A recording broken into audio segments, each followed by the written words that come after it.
சாய் சச்சரிதம் அத்தியாயம் 28 சீரடிக்கு இழுக்கப்பட்ட சிட்டுக்குருவிகள்.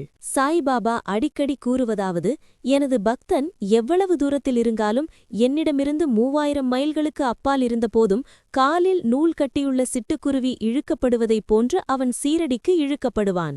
பம்பாயில் லாலா லக்ஷ்மிசந்த் என்பவர் பாபாவின் மீது மிகவும் பக்தியோடு இருந்தார். ஒருநாள் ஷிரடிக்கு கடன் வாங்கி தன் நண்பரோடு பாபாவை தரிசிக்கச் சென்றார். மசூதிக்குச் சென்று பாபாவை வழிபட்டனர். லக்ஷ்மிசந்த் பாபாவை கண்டதும் மகிழ்ச்சியடைந்தார்.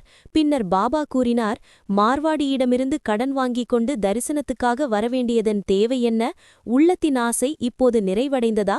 இம்மொழிகளைக் கேட்டு பாபாவின் சர்வ வியாபித்துவத்தைக் கண்டு லக்ஷ்மிசந்த் அதிர்ச்சியடைந்தார். தமது தரிசனத்தை பெறுவதற்காகவோ எந்தவொரு விழா நாட்களை கொண்டாடுவதற்காகவோ தீர்த்த யாத்திரை செய்வதன் பொருட்டோ மக்கள் கடனாளியாகது பாபாவுக்கு பிடிக்கவே பிடிக்காது என்பதே இவ்விடத்தில் முக்கியமாக கவனிக்க வேண்டிய விஷயமாக உள்ளது.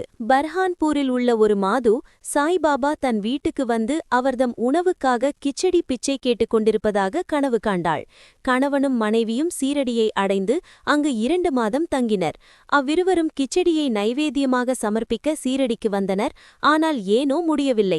பின் 15வது நாள் அவர் தனது கிச்சடியுடன் மசூதிக்கு வந்தாள். பாபாவும் மற்றவர்களும் ஏற்கனவே சாப்பாட்டுக்காக அமர்ந்து கொண்டிருப்பதையும் கண்டாள். திரையை கையால் விலக்கிவிட்டு உள்ளே நுழைந்தாள்.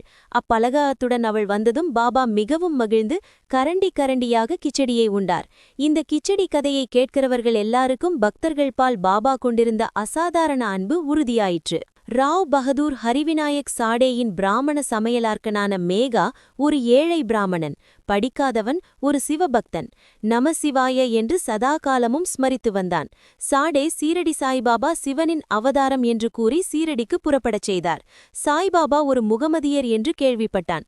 அவனது வைதீகமான எளிய மனம் ஒரு முகமதியரின் முன் வணங்குவதை குறித்து மிகவும் குழம்பிக் கொண்டு எஜமானரை வேண்டிக் கொண்டான். அவன் சீரடிக்குச் சென்று மசூதியை அடைந்தபோது பாபா மிகவும் கோபமாயிருந்தார். அவனை மசூதிக்குள் நுழையவிடவில்லை. அந்த ராஸ்கலை வெளியே தள்ளு என்று கர்ஜித்தார்.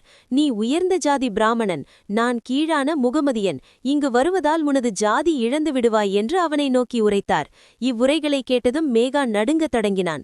தன் மனதில் என்ன நிகழ்ந்து கொண்டிருக்கிறது என்பதை பாபா எங்கனம் அறியலானார் என்பது குறித்து அவன் ஆச்சரியப்பட்டுக் கொண்டிருந்தான். சில நாட்கள் தங்கி பாபாவுக்கு சேவை செய்து கொண்டிருந்தான். மேகாவின் மேல் அவர் மனசீகமான அருள் செய்தார். பின்னர் சாயி பாபாவை சிவனின் அவதாரமாகவே கருதலானார். ஸ்ரீ சாயியை பணிக. அனைவருக்கும் சாந்தி நிலவட்டும்.